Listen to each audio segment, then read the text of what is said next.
Subi again, and in this final video I'd like to discuss communication strategies. I'm sure everybody's heard the term content is king. Well, that's absolutely vital when it comes to doing effective marketing. How good are you at creating your own content? Do you know the difference between your content and your proposition?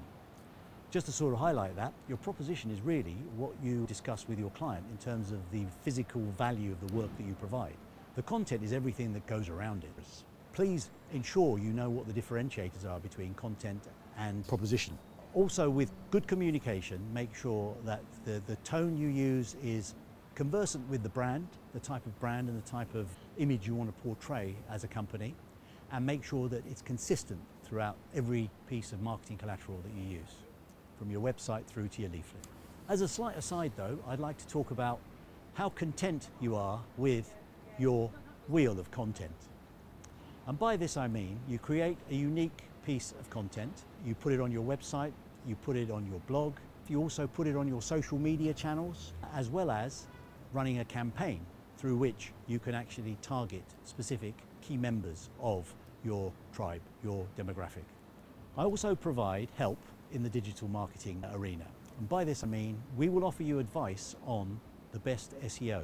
We can also help you with things like Google AdWords, what used to be called pay-per-click advertising.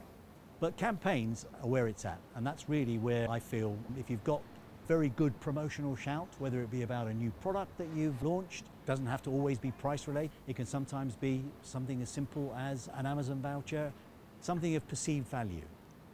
Is content something that you can write yourself? Do you have the time? Do you have the resource to be able to do it yourself? Or would it be that much easier if you were to engage a decent copywriter? Final aspect of the marketing mix is effective client management.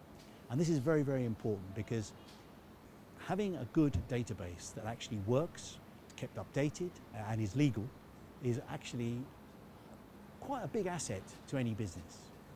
I say this simply because it's become harder and harder to go out and buy lists, emails and newsletters willy-nilly. And I've never recommended that. I would be far happier if people were targeting golden arrows into diamond haystacks rather than a spray gun, laser gun approach. Let's not leave the whole area of marketing without one final thought about what other services do you provide? What are your add-ons? What are your extras? Value-added services or bundled packages can often send out a terrific message to your client saying that, hey, there's another way of getting more for your money, more value. And that's something that should be part of your thinking in terms of how you're trying to sell, and also part of your sales strategy as well. Use these strategically and very, very frequently. So there you have it. Those are all the elements of the marketing mix. Put it all together, create one big jigsaw. What's the jigsaw? Well, it's either a workshop, which really goes into lots and lots of detail about where your marketing needs are, or it's a roadmap, and that's something that can also be arranged. If any of this is of interest and I've stimulated some thoughts in you in terms of doing some good marketing, please give me a buzz or drop me an email and let's have a chat. The first chat is always free. It's just great to have a conversation with people and see where they are, see where they want to get to. I'd just like to end the way I end all my newsletters with a Spanish quote, which is hasta luego.